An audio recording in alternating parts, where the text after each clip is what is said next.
What's up, friends? Welcome back to Plant Space. I'm your host, Ramon Garcia, and for today's video, we're just gonna be chit-chatting. I have absolutely no idea in what direction do I want to take this podcast. All I know is that I want to do something in relation to growth. All I know is that I keep putting it off, and I have to get to it. So I decided just to sit down today, hit record, and just chat with you guys because I've tried various topics, none of which I feel like I'm doing a good job getting across. So instead of just giving up and turning the camera off and moving on with my day, I decided I'm just gonna talk. This is gonna be an introduction video. I'm going to explain to you a little bit about myself, a little bit of what I wanna do with this podcast, why I really wanna keep doing this podcast, and some of my goals with said podcast, and the topics I'll be talking about. So let's just get right into today's video.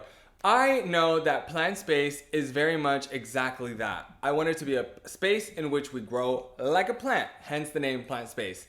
I don't really have anything in specific, like my goal isn't at the end of a season, we lose 15 pounds, or at the end of a season, we read 3 books. That's not really the goal. It's more so just inspiring conversations, trying to get some people to comment to share their opinions. I don't know. I think I just really want to create a place that we can talk about certain social injustices, y'all, my upstairs neighbor is absolutely fucking ridiculous. They literally are always running around, and it is honestly like a deal breaker for me. I have lived in apartments for years. I've had children living above me for years, but this specific family is just very large. It's so many of them, and the child will not stop running. I can literally hear them jumping off the couch, running to the room, jumping on the bed, getting off the bed.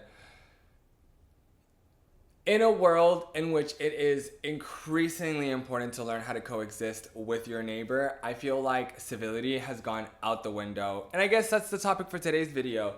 How the hell do we coexist with people that are drastically different in ideology, in religion, in practice, in communication, in existence? And I don't even mean it just in like a racial perspective or like it's anybody. I have lived I've lived alongside many different cultures, many different races, many different kinds of people, and every single one of them are fucking annoying. I feel like we've lost decency. We've lost the script. We've lost the purpose. We've lost the meaning. Some of my neighbors right now are magnificent. The people that I live next to are great. Yeah, so I don't want to say too much on the people I live around because I do live around some really cool people, but we've just lost the importance of coexisting. I feel like I should be able to confront you and be like, hey, you're really fucking loud and you're ruining my peace and you really need to chill. But everything is an attack these days. If I go say that, they're going to be like, oh my God, and then now it's an attack. It's a fight. It's a war. And that is kind of in everything. The original topic for this conversation, I wanted to be about politics and how to navigate friendships through politics because I have been made to feel very guilty. Well, I never really felt guilty, but people have tried to make me feel guilty for cutting off many friends for voting for Trump. Honestly, that's it. I've only ever cut friends for voting for Trump on the second term. The first term, I got over it. I was a little emotional. I was a little upset. I definitely argued with these people. But come the second term, there was literally no excuse as to why I wanted to continue to be friends with some of these people. Maybe my opinion is changing. I just watched an interview from Tucker Carlson, which is wild. Never in a million years did I think I would be watching content from Tucker Carlson, let alone agreeing and enjoying it. I thought that man was like a racist bigot that just didn't give a fuck about anybody that was of color. He just was like pro-white, Nazi, Caucasian. I feel like that's not the reality, which kind of blows my mind. I have been seeing more and more civil conversations, specifically the one that he just posted with Anna. I love her. I love her takes. I love her opinions. She does a really good job at being a strong force and getting that opinion out there despite whatever the fuck is going on. I really enjoyed the one where he talked to Ted Cruz, but I don't like Ted Cruz, and at the time I didn't really give a fuck about Tucker Carlson either, so it just felt good to see Ted Cruz being owned. This was very much a civil conversation between two people that disagree seemingly or are on vast different sides of the political spectrum. And they were having, up until where I was watching, I think I have like 20 minutes left of it, they were having a rather cordial conversation, and it made me reflect on myself. And I was like, damn, maybe I'm a little too harsh when it comes to my friends and like my relationships and the people that I've cut off from my life, because I've like fully blocked some people, but I don't regret it. I think about some of these individuals. For example, I had a really close friend in college. I never confronted them about this the second time. I don't give a fuck to, but I had a really close friend in college that we were just super close. That moral of the story, we were super close. She is incredibly Republican, conservative, traditional, but it boggles my heart and soul because there's truly nothing conservative, nothing traditional, nothing Republican other than she's like white and wants money, honestly. So it kind of baffled me that they clung on really tightly to those terms. And to me, I was like, you like men and you want a man to run you and you want to live like the fantasy of like being a trad wife, which, I mean, no shame, but like this person was tatted, this person over sexualizes themselves as a career, which again, no shade, but sexually active, lying, like there's just so many qualities that I'm like, what? Like, no judgment, but when you're saying you're conservative and you're saying you're Republican and you're saying you're traditional, but then you're behaving in this manner or living in this lifestyle, it's not giving conservative. Bitch, move to Utah. Go to fucking like some hick ass area where people are like for real like going to church and doing the whole thing, but that's not the reality of the situation. So with taking all that into account, I was like, what the fuck? What is the point of me entertaining this friendship? The family's racist. I'm sure they claim they're not. The family's racist. The family, if not racist, they're uneducated, cruel, heartless people. They voted for Trump. Everything that is happening in this second election obviously isn't a direct result of them, but Trump didn't say none of this was going to happen. He was very clear. He said, I was going to cut Medicaid. Well, he lied, but we all knew he was going to cut Medicaid. He was going to try to repeal the Affordable Care Act. He was going to go hard on immigration. He was going to... he's not against using the military against American citizens. Like, nothing of which he's done has surprised me. So whenever I saw that this person was bouncing with joy at Trump's win, I was just so utterly disgusted, and there was nothing in me that truly felt that that relationship held any weight, held any love, held any purpose. Because if you can be a close friend of mine where all of my beliefs and all of my values are so... I'm a very, very ethical person. Like, I'm vegan. I don't think we should be hurting people. I don't think we should be hurting animals. I don't think we should be disregarding the environment. I don't think we should have to pay so much for healthcare. Call me a socialist if you want. I'm sure there's people out there that would define me as a socialist. I don't think so. I'm still pro-capitalism.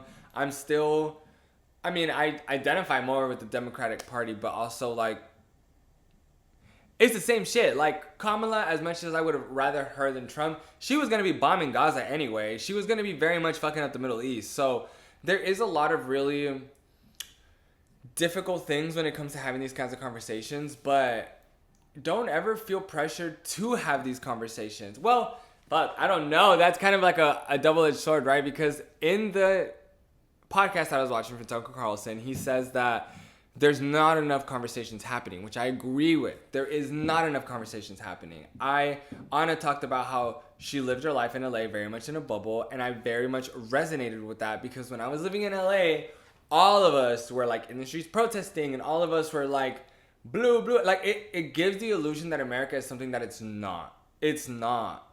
LA houses what? Like 20 million people? Computer, what's the population of Los Angeles? According to the 2020 U.S. Census, the population of Los Angeles is 3.9 million people, which is a 3.3% increase over the 2010 U.S. 3.9 million people is insane because the population of America is what, like 330 million? 347 million people. Yup, 347 million. 3.5 million versus 347 million people. That is an incomparable number, and I truly believed that was a reflection of America. America is mostly rural areas, period. We only have a few big cities, and in those big cities, yeah, hella people live here, but 347 million people. The population of New York is what? I'm sure it's probably like 10 million, 8 million. If LA's 3 million, I'm gonna assume they're probably double that. Let's say 6 million. That's still not 347 million people. So it's very, very, very easy to believe that the community, the bubble that you're in is a reflection of America as a whole. That might not be true. And also, whenever you leave a place, age has a lot to do with perception too. I used to live in Dallas, Texas. I used to live in Arlington, Texas as a child. I was raised here. And growing up here, I felt that my perspective was very much like everybody was racist. Everybody was like uneducated. It was a really bumfuck ass town, honestly. And then when I had to move back as an adult, I thought it was going to be the exact same experience. But then it's really not. Like, I'm sure there's still racist people. I'm sure there's still hicks and all that. But I've had a rather neutral experience. I haven't had anyone yell at me. I haven't had anyone hate crime me. Anytime I've ever gone out in a heel, in a purse, in a crop top, I've never been addressed, which is kind of crazy because I have been harassed in California and I have been harassed in New York. Mind you, I was a little more extra in those cities and I definitely went out more extra more often. Here, I am a little more, well, not even that I'm mindful. I'm just in Arlington. So if I'm going to go to Walmart or Target, I'm not dressing up like I would in LA. Because in LA, you know who you're going to run into. I'm not running into anybody here at all. That's not a reality. So I don't give a fuck if I'm just like straight out of bed ready to go. In LA, I would make a little bit more of an effort. But with that being said, had I made the decision based off of my experience as a child, which I almost did, I would have completely disregarded this as an option. I thought I was going to come here and be super depressed because the environment is just ass and the people are awful and everyone's racist or homophobic. And it really hasn't been that. And it opens up my mind to not be so judgmental of people that I don't know or people that I'm not around. Because I look at Republicans and I assume they're all racist. I look at conservatives and I assume they're all hateful. I look at Christians and I feel like they're all lying. A good chunk of those probably are all across the board, but that's not the reality. So whenever you're talking to someone this next time and you feel like, damn, you're kind of being weird, you're kind of like expressing belief. First of all, I think beliefs are a very personal thing. And I think before you cut someone off, you should very much see like where they come from. For example, if your friend is anti-abortion, okay, ask them like, what would you do if I got an abortion? How would you feel if I got an abortion? What are they going to say about you in that circumstance? Just because I feel like that makes you have a clear understanding of where they truly lie. I would never tell someone you should have an abortion. I just don't. I mean, actually, that's not true. I've literally have said that. I mean, I'm just pro-choice. Do whatever the fuck you want. Like, I don't think as a man I have any right, any reasoning, my opinion holds no weight in that manner. I am very much pro-choice. Whatever you want to do with your body is your choice. I do not care. Period. I don't. That's in between you and your doctor. I even told my dad once, because I remember having a conversation with my dad where he was saying, like, he was just expressing some of his beliefs about how, like, it does take two people to have a baby, and it's kind of crazy that, like, if you want to have a kid and this person is like, no, I'm going to abort it, like, that's kind of fucked up. I don't give a fuck. I don't care. At the end of the day, it is the woman's decision only. I don't care if the man was waiting 13 years to have a baby. I don't care. At the end of the day, the woman is the one that's going to have to carry this baby full term and then birth it. I don't care. I don't care that you want a baby. I just don't. I don't. I think that is solely the woman's responsibility. Yeah. Not us getting sidetracked. I'm glad that I just started recording y'all because I definitely was almost in a place where I was just gonna give up, which is so bad because I've had videos titled "Don't Give Up, Keep Going," but I've definitely have given up, y'all. But as y'all see, I'm still going. That's the thing about growth. That's the thing about the harvest season. Sometimes not all plants are gonna bloom. Sometimes it's gonna give a little oomph and then it's gonna die because you're not taking care of it, and then you gotta throw that hoe away and just keep it pushing. Plant something else and keep growing, because if you get stuck on the things that don't work or the things that failed, you're never going to move on. You just have to keep going. You just have to keep going. You have to keep talking to people. Don't allow people that have such a negative, nasty. If your friends are like, what's happening in Gaza isn't that bad, that is more than enough grounds to go your separate ways. Palestinians are dying. Palestinian children are starving to death, and there's people that don't care. I would not want to be your friend if you just didn't care. I don't want to associate with you. I don't want to hang out with you. I don't want to talk with you. Will I have an open dialogue because it's important to our overall democracy? Yes. Do I ultimately give a fuck about you? No. Palestinian children are dying and you're literally telling me you don't give a fuck. Why do I give a fuck about you? I don't wish you harm. I don't wish you negativity, but I definitely don't give a fuck about you, and I don't want to see you. I don't want to hear from you.